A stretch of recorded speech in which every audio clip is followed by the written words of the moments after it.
ছাত্র আন্দোলন সম্মিলিত বেসরকারি বিশ্ববিদ্যালয়ের আত্মপ্রকাশ। তারিখ 19/2/2025 সাল। সময় রাত 1:10 স্থান রূপায়ণ ট্রেড সেন্টার, বাংলা মোটর। প্রিয় দেশবাসী, ছাত্র জনতার গণ অভ্যুত্থানের পরিপ্রেক্ষিতে গত 5ই আগস্ট 2024 স্বৈরাচারী ও খুনি হাসিনা দেশ থেকে পলায়নের মাধ্যমে এক নতুন বাংলাদেশের সূচনা ঘটেছে। যে অভ্যুত্থানে সরকারি, আধা সরকারি, বেসরকারি স্কুল, কলেজ, মাদ্রাসার 2000-এরও অধিক শিক্ষার্থীদের প্রাণ দিয়েছে এবং সেই সাথে প্রাণ দিয়েছে অসংখ্য শ্রমিক ও ছাত্র জনতা। অঙ্গহানি হয়েছে 1.5 লক্ষেরও বেশি মানুষের। দেশকে স্বৈরাচারী মুক্ত করার এই লড়াইয়ে বেসরকারি বিশ্ববিদ্যালয় সত্যিকারের ভূমিকা পালন করেছে, অগ্রণী ভূমিকা পালন করেছে। এ সম্পর্কে দেশবাসী পুরোপুরি অবগতও রয়েছে।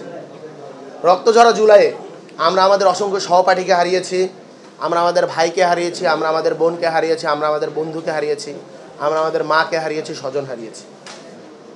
এবং এই যে আত্মদান, এই আত্মদান আমাদেরকে প্রতিজ্ঞাবদ্ধ করেছে দেশ ও সার্বভৌমত্বের প্রতি আপোষহীন ভূমিকা পালন করতে।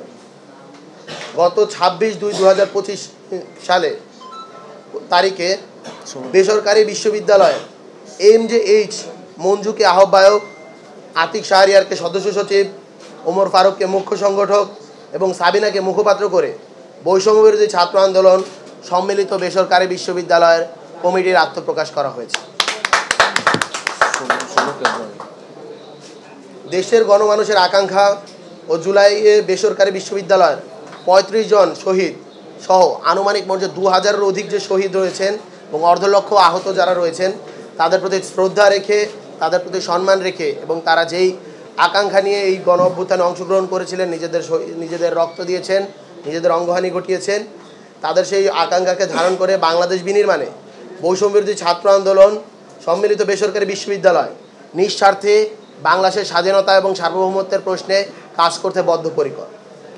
বৈষম্যবিরোধী ছাত্র আন্দোলন সম্মিলিত বেসরকারি বিশ্ববিদ্যালয় 18 জুলাই সকাল 11:30 নর্দার্ন ইউনিভার্সিটির শহীদ আসিফকে আমাদের প্রথম শহীদ এবং সাউথ ইস্ট ইউনিভার্সিটির সর্বোচ্চ শহীদের ইউনিভার্সিটি হিসেবে স্বীকৃতি দিচ্ছে।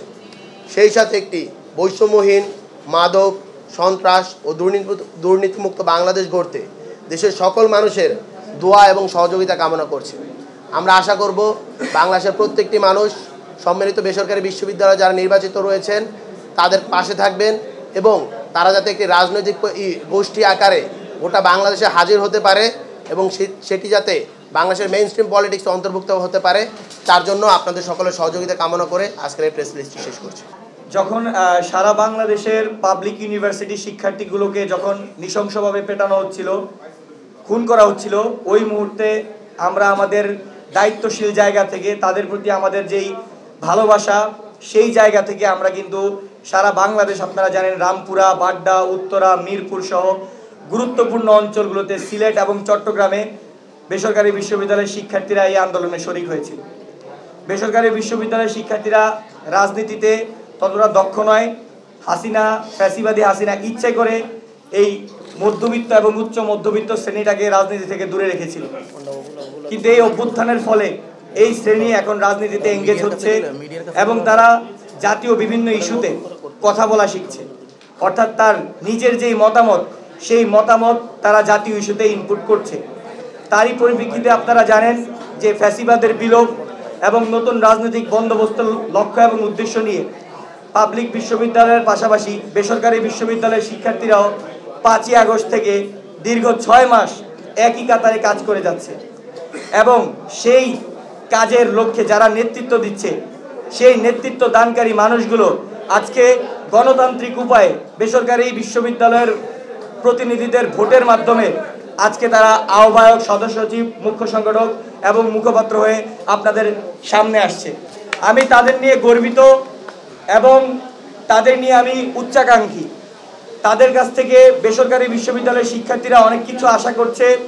এই গুরুদায়িত্ব যাতে তারা সঠিকভাবে পালন করতে পারে এবং সারা দেশের, শুধুমাত্র বেসরকারি বিশ্ববিদ্যালয় নয়, সকল সাধারণ শিক্ষার্থী অর্থাৎ পাবলিক, প্রাইভেট, ন্যাশনালকে ঐক্যবদ্ধ করে তারা যাতে জাতির স্বার্থে, শিক্ষার্থীদের স্বার্থে কাজ করতে পারে, সেই লক্ষ্য এবং প্রত্যাশা রেখে সবার জন্য শুভকামনা এবং সবাইকে মোবারকবাদ। আসসালামু আলাইকুম। এটা বলার মাধ্যমে প্রাইভেট বিশ্ববিদ্যালয়কে খাটো করা হয়। প্রাইভেট বিশ্ববিদ্যালয় শুধুমাত্র জুলাই গণ অভ্যুত্থানের সময়ই পলিটিক্যালি আমাদের এই পেরিফেরিতে হাজির ছিল না। প্রাইভেট বিশ্ববিদ্যালয়ের আগ থেকেও 2015 সালের ভ্যাট বিরোধী আন্দোলনে আমরা তাদেরকে দেখেছি। এই কোটা সংস্কার আন্দোলনের আগে 2018 সালে যে কোটা সংস্কার আন্দোলনটি হয়েছিল সেখানেও প্রাইভেট বিশ্ববিদ্যালয়ের ছাত্ররা ছিল। আমরা তখনও দেখেছি নর্থ সাউথের ছেলেরা প্ল্যাকার্ড নিয়ে দাঁড়িয়েছে যে আমরা ঢাবির পাশে আছি। সুতরাং যদি শুধুমাত্র বলা হয় জুলাই আগস্টের গণ অভ্যুত্থানেই প্রাইভেট বিশ্ববিদ্যালয় হাজির ছিল, এইটা বরং প্রাইভেটের অবদানকে খাটো করা হয়। প্রাইভেট আমাদের পলিটিক্যাল যে সকল দাবি দেওয়া তার সঙ্গে আগে থেকেই যুক্ত ছিল। সুতরাং আমি মনে করি প্রাইভেটের যাত্রা এই 18ই জুলাই বলে শুরু হয় নাই, প্রাইভেটের যাত্রার আগে থেকে শুরু হয়েছে। 18ই জুলাই বলে শুরু হয়েছে বলার মাধ্যমে প্রাইভেটকে একটা ন্যারো জায়গায় নিয়ে ফেলায় দেওয়া হয়, এটা প্রথমত মুশকিল। সুতরাং প্রাইভেটকে আমরা যখন রিড করব, আমরা যখন প্রাইভেট নিয়ে কথা বলবো, আমাদের মনে রাখতে হবে যে প্রাইভেট আমাদের দাবি দেওয়ার সঙ্গে বহু আগ থেকে একটা পোষণ করে, প্রথম কথা। দ্বিতীয় যে ব্যাপারটা হচ্ছে যে জুলাই গণ অভ্যুত্থানের মাধ্যমে আমরা অনেক কিছু পেয়েছি, নতুন বাংলাদেশ, স্বাধীন বাংলাদেশ, অনেক কিছু পেয়েছি। এই সব কিছু পাওয়ার মধ্যে সবচেয়ে বড় পাওয়া আমরা একটা নতুন পলিটিক্যাল কমিউনিটি পেয়েছি, একটা নতুন রাজনৈতিক জনগোষ্ঠী পেয়েছি। এই রাজনৈতিক জনগোষ্ঠীর মধ্যে সবচেয়ে গুরুত্বপূর্ণ এন্টিটি হচ্ছে প্রাইভেট বিশ্ববিদ্যালয়। যদি এই প্রাইভেট বিশ্ববিদ্যালয়কে আমরা হারায় ফেলি, এর থেকে বড় লস বাংলাদেশ তার হিস্ট্রিতে কখনো করে নাই এবং সামনেও করবে না। সুতরাং প্রাইভেট বিশ্ববিদ্যালয়ের ছাত্ররা এই জুলাই গণ অভ্যুত্থানের পরে যেভাবে রাজনৈতিকভাবে নিজেদেরকে হাজির করতে চাইতেছে, এখনও চাচ্ছে, এটাকে ধরে রাখতে হবে। এই দায়িত্বটা বৈষম্য বিরোধী ছাত্র আন্দোলনের জন্য সবচেয়ে বড় দায়িত্ব বলে আমি মনে করি। আমি বারবার গণমাধ্যমে বলেছি, বিভিন্ন সোশ্যাল মিডিয়ায় লিখেছি, এখনও বলছি যে জুলাই গণ অভ্যুত্থানের পরে বৈষম্য বিরোধী ছাত্র আন্দোলনের সবচেয়ে গুরুত্বপূর্ণ দায়িত্ব হিসেবে আমরা যেটাকে অনুভব করেছি সেটা হচ্ছে এই যে নতুন রাজনৈতিক জনগোষ্ঠী, যে জনগোষ্ঠীর মধ্যে অন্যতম জনগোষ্ঠী হচ্ছে প্রাইভেট বিশ্ববিদ্যালয়ের ছাত্ররা, এদেরকে পলিটিক্যালি অ্যাটাচ করা, অ্যাকোমোডেট করা হচ্ছে আমাদের সবচেয়ে বড় দায়িত্ব। ধরুন যতক্ষণ না অবধি বাংলাদেশের অন্যান্য বিশ্ববিদ্যালয়, পাবলিক বিশ্ববিদ্যালয় সহ অন্যান্য যারা আছে, এদের রাজনৈতিক জার্নি যত প্রলম্বিত, এত বেশি প্রলম্বিত যতক্ষণ অবধি, বা এরা যতদিন রাজনীতি করছে ক্যাম্পাসে, এরা যতদিন রাজনীতি শিখছে, ততদিন যদি প্রাইভেট না করতে পারে ততদিন অবধি বাংলাদেশে কোনো নির্বাচন দেওয়া উচিত না। কারণ এই প্রাইভেট বিশ্ববিদ্যালয়ের ছাত্ররা যদি ঢাকা ইউনিভার্সিটির ছাত্র নেক্সট ইলেকশনে মাস্টার্সে পড়া বা 22-23 বছর, আমরা শুনতেছি সরকার 21 বছর বয়সে সংসদ সদস্য হওয়ার জন্য সময় বেড়ে দেবে, 21 বছর বয়স হলে সে এমপি ইলেকশন করতে পারবে। তাহলে যদি ঢাকা ইউনিভার্সিটির একটা ছেলে সেখানে কম্পিট করতে পারে, প্রাইভেট একটা ছেলে কেন পারবে না?